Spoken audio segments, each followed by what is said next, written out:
Okay, so this is my first try at addressing a very foundational question that is the number one question. Number one objection raised against God, and that is, if God is good, God is all-loving, God is powerful, why is there evil?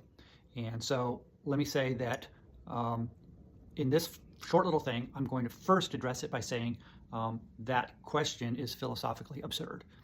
Okay, meaning that the question itself is not a valid question, and here's why. Because the existence of evil assumes the existence of good. The existence of good and evil assumes some kind of measure, some kind of standard by which that is measured.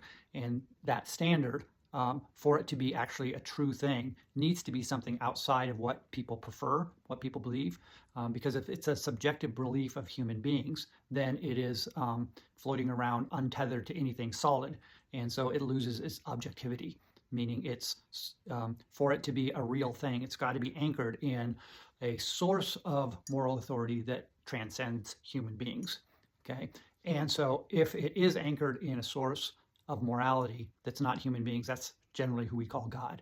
So as we pose the question of evil, it implies that God exists. So when you say evil proves that God doesn't exist, that doesn't work, because it actually proves the opposite. So what's the alternative?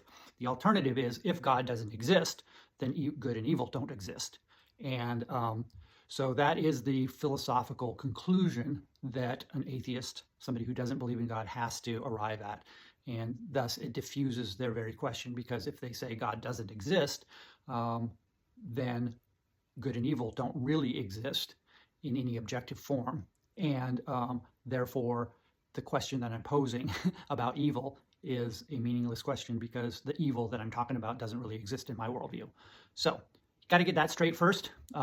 If you're posing questions about evil, you're also posing questions about good. If you're posing those kind of questions, you're bringing in God, and there's no real way to avoid that. So that's thing one. Thing two will follow the next video.